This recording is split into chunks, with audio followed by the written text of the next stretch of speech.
পূজা মানে কৃষ্ণ চরণ পূজা করে 10 ইন্দ্রিয় 6টি রিপু অষ্টপাশ, তাই না বাবা?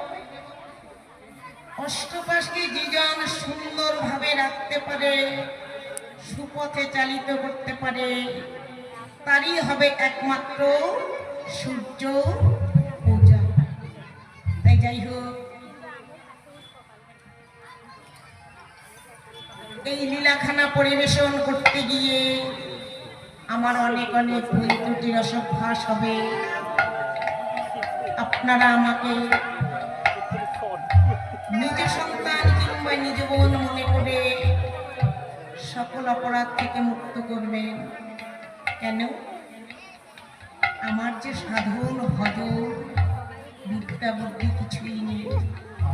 আপনারা কৃপা করে যতটুকু বলাবেন ঠিক ততটুকু এই আস্বাদনীয় বস্তুকে আস্বাদন করবে। শাস্ত্রে বলে গিয়েছেন, মুখং করোতি বাচালাং লঙ্ঘয়তি গিরিম যদ কৃপাতমহং বন্দে পরমানন্দে আমার শ্রীমাধব। যে মুখে কথা বলতে পারে না তাকে আমরা বোবা বলি। সেই বোবাটির উপর যদি মাগো আমার রাধা মাধবে এবং আপনাদের মতো সাধুগুরু বৈষ্ণবের অযাচিত করুণা হয়ে যায়, বোবাও কথা বলতে পারে।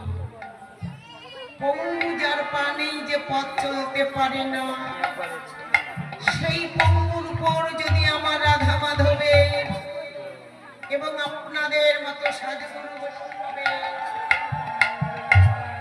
কৃপা হয়ে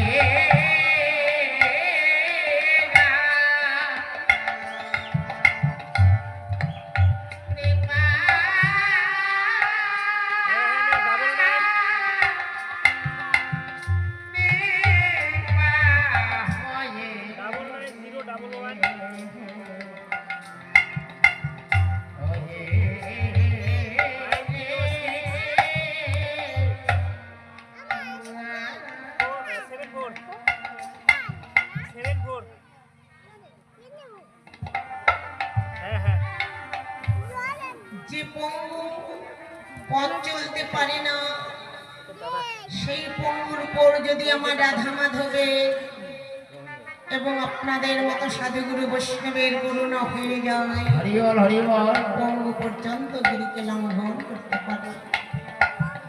সাধুগুরু